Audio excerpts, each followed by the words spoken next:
So yan, magandang araw ulit sa inyo mga kamaster at welcome back ulit sa ating YouTube channel. Another video sharing tayo ulit.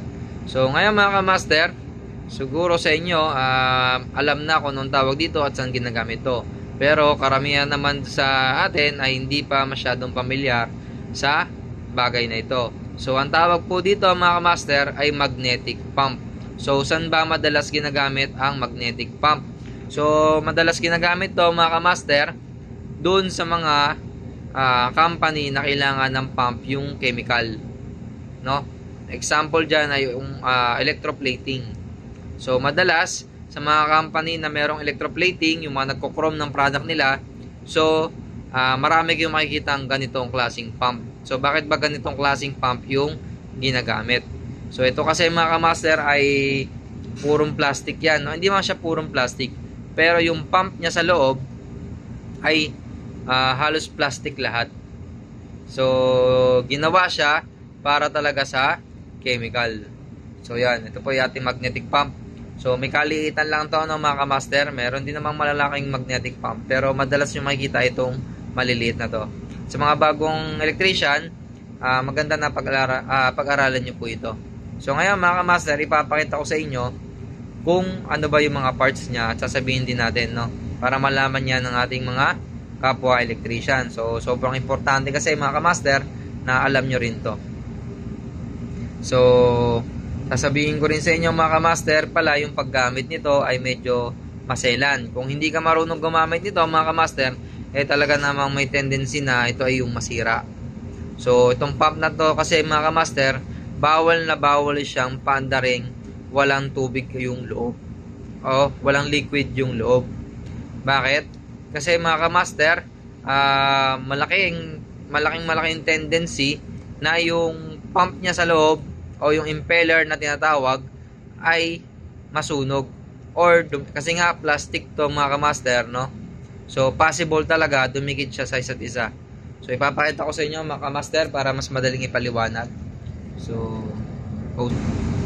ayan mga kamaster, no? Tatanggal na natin yung kanyang mga tornilyo. So diyan nakalagay yung mga tornilyo. So dahan-dahanin lang natin baklasin. So yan, dahan-dahanin pero ang bilis. So yun. Yan mga kamaster, kung mapapansin nyo, so yan, bumabalik siya, no, pag binibitawan ko. So kaya po siyang tinawag na magnetic pump. So yun po yung dahilan. May magnet po siya. Sa mga ano kasi, masabi ko na lang din sa mga baguang electrician kasi.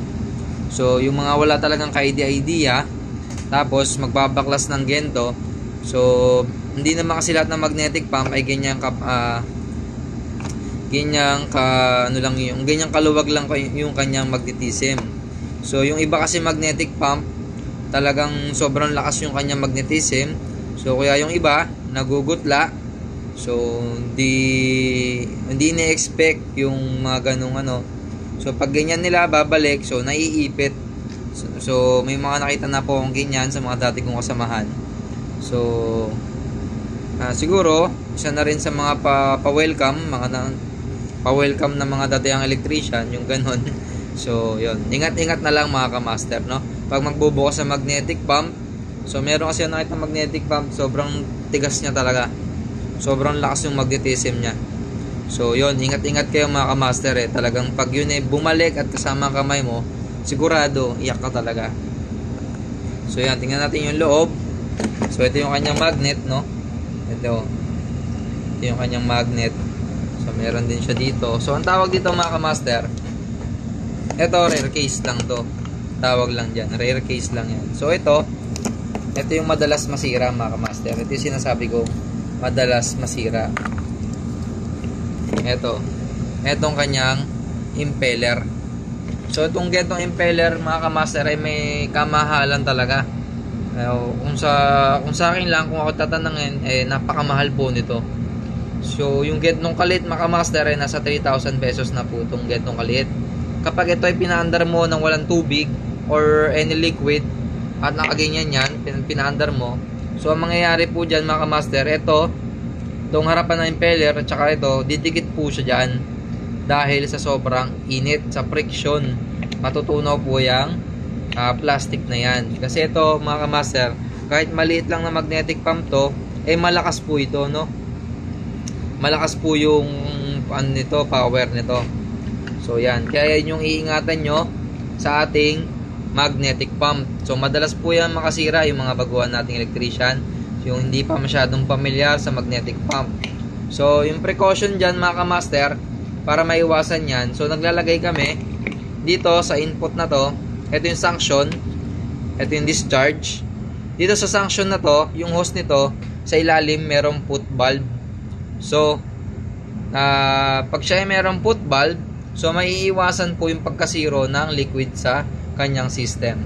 So lagi po siya magkakaroon ng liquid at ready to use siya, no? Hindi na mangangamba yung gagamit kung masisira niya ba o hindi. So yon. So lahat ng magnetic pump dito sa aming company mga kamaster, pinalagyan ko po ng tawag doon, put valve. So nung dumating kasi ako, walang put valve dito, hindi uso ang put valve. So sinasalinan nila ng tubig dito. So downtime yon. So in-upgrade natin yon, nagpabili tayo ng kada isang pump ay pinalagyan natin ng put valve para less yung sa kanyang downtime, no? So kasi kahit salinan mo na salinan yan, kung may hangin yan sa loob ng kanyang system, so hindi pa rin hihigop ng maayos yung ating magnetic pump. So yan mga kamaster, no? Yun lang naman yung importante dito, yung ating impeller. So ito kasi yung madalas masira dyan. So ingatan nyo lamang po ito mga kamaster, itong ating impeller, no? Yan, no? Ito ano lang magnetism nya, maluwag lang kumbaga, hindi ganun kalakas. So yan, ingatan nyo po ito maigi mga kamaster, no? Itong impeller na to, wag po kayong gagamit ng o kahit na anong pump motor na walang tubig sa system bago gamitin. Nakakasira po yun ng pump nya, no? Lalo na to mga kamaster, plastic lang. So yun mga kamaster, yun lang yung may bibigay nating tip para sa mga hindi pa pamilyar sa magnetic pump at yung first time pa lamang makaka-encounter ng ganitong pump. So yun mga kamaster, hanggang dito na lang yung ating video tutorial. So sana may natutunan kayo at sana nakatulong ako sa inyo. At para sa may mga katanungan, comment down below lamang po at huwag niyong kakalimutan mag-subscribe. So yun, thank you very much mga kamaster, maraming salamat po.